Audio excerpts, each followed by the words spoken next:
catch wrestling training, finishing holds, and this one is on neck cranks. I should tell you, neck cranks are deadly and can paralyze the guy, severely hurt him. So you want to train these techniques very carefully and slowly so as not to injure your partner. And it would be a good idea if he has some debilitating disc problem in his neck or back, that he finds somebody else to do it on. Make sure your doctor, chiropractor, physician, or whatever has given you approval on this. But don't practice these if you're already crippled and stuff, or have injuries, because it'll make you worse.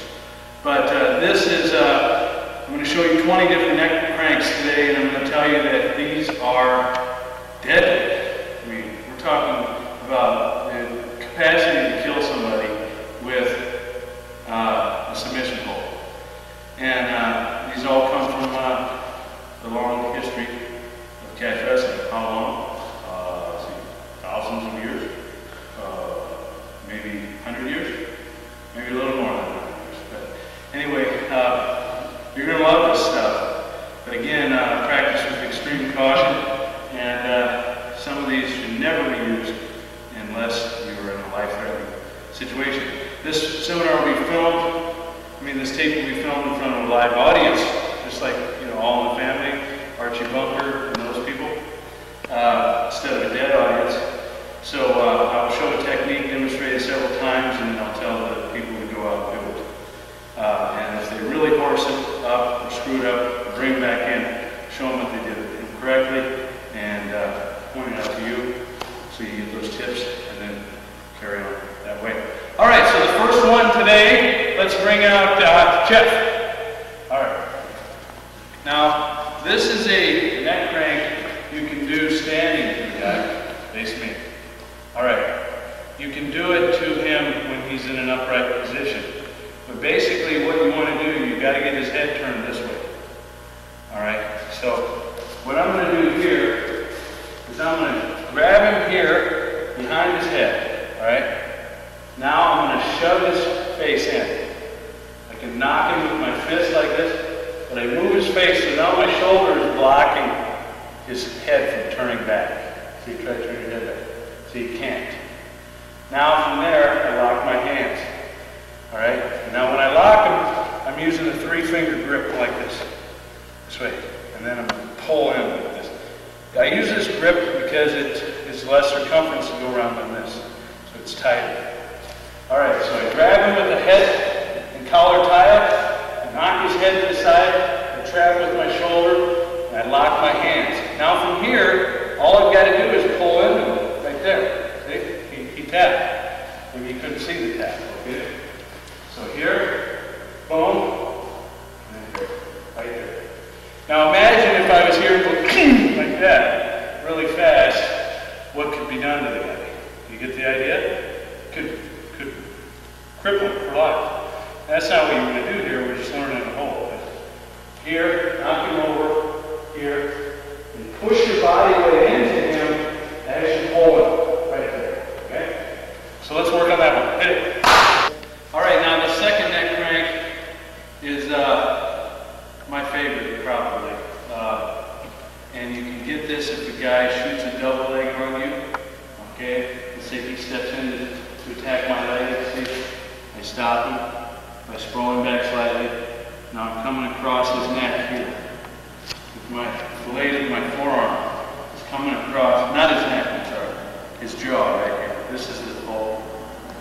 And you want to get the top of his head, the crown, right here in your solar plexus.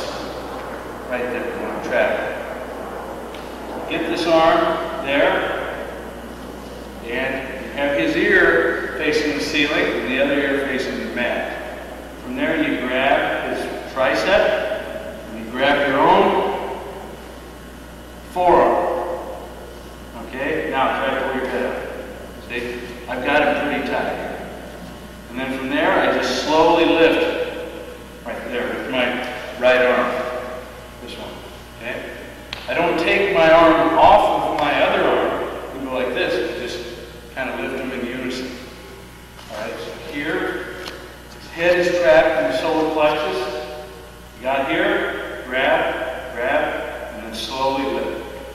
See, I only have, if this is done correctly, there's like, how much pressure did I exert? How much? You see, the fulcrum is right. Because the fulcrum is right, it takes very little to do it. So, but the key is to trap his crown here. You got it. There's other ways you'll see people doing, and you know, one time I taught to put it over here, and you see other people say, "Oh, turn your hip in and crank." None of that is necessary. You're using brute strength and force to do it. Whereas here we're using maximum leverage because the fulcrum is perfect. Right? All right, let's hit that. Go.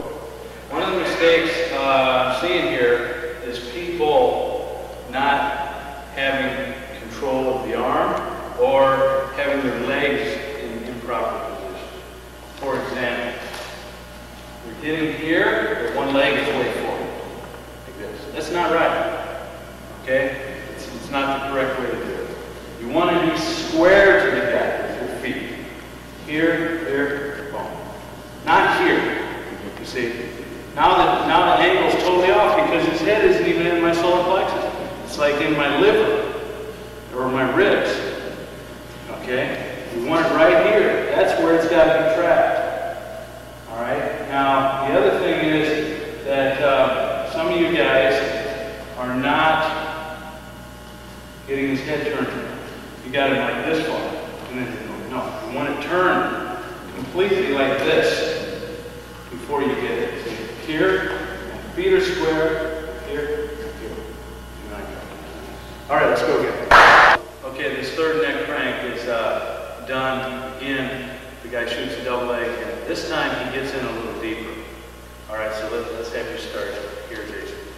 He shoots in on me, and he gets in a little deeper. Now, in amateur wrestling, you'll learn like this cross face, where this blade of my arm is going across his jaw and nose, see this way, as I sprawl back. But here I'm not sprawling back. I'm coming here, and then I'm putting my left elbow in the middle of his spine, and then I'm locking my hands here again with a 3-finger grip. Now what I'm going to do here is turn. See, he went to his back. Now I move this leg forward. So I'm tight and I move my body forward. So I'm tight again. Like this. His head is turned sideways. And then all I need to do is lean my chest into him. Okay? Now notice that I'm not being an asshole. Alright? I know this is a commercial tape and I shouldn't use that kind of vulgarity. And trust me, I never do in my real life. But, Only at milestones. and I never tell a fib.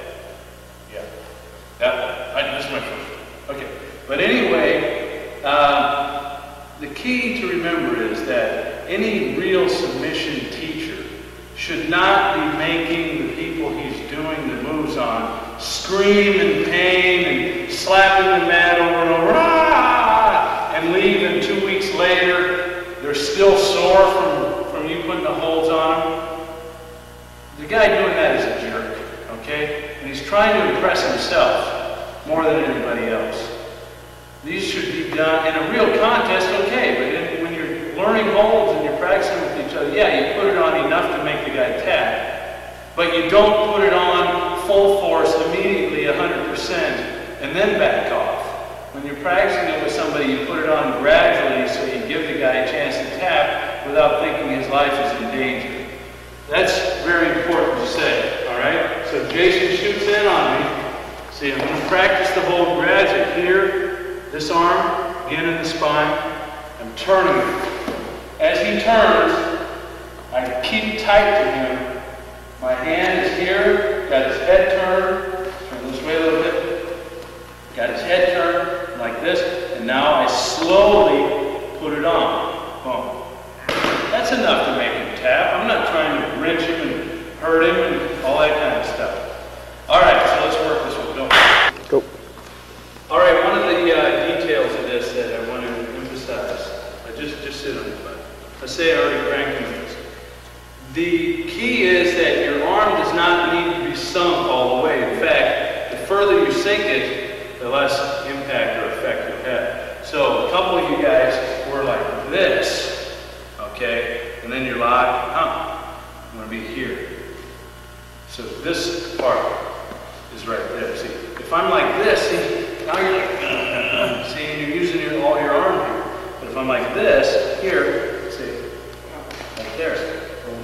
All right? So don't sink it very good. I mean, the same thing applies to I'm on the feet, this figure 4 one. Okay, my arm isn't like this, like this. See? It's not all the way like this, because now he's giving my fleshy part. And he can move, yeah, you give him the bone. All right, so one thing Carl Goss said that the guys in Wigan that he learned from, when they'd see a big muscle guy come in and train, ooh, yeah, wow, look at that guy, he's got some big muscles. But today, it's going to be all bone. Okay? Now you have an idea what they meant. All right. All right, so this neck crank here, I haven't shown you to crank the guy off with a sprawl. I mean, sometimes you get caught and somebody shoots in on you like this and you didn't have a chance to sprawl. Or you can't. So you have different options based on where you are on the mat. Yeah, let's say he shoots all the way in and I sprawl on him. Okay, boom, okay, and I sprawl and I get my weight back. So now what I want to do is grab his chin. When I grab his chin, I want to get my fingers to drive right into here. Then, not all the way up here to like the jaw of the mandible, like right there, in the middle of the, right before the molars, there's a little spot you can catch there. So I get that spot with my hand.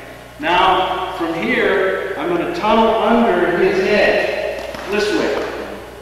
All right? I'm controlling him, because I got control of his head. Now, I come on top of him, I go chest to chest, and I sit my left leg through while keeping weight on his chest, and then I'm going to pull his head this way slightly. Okay?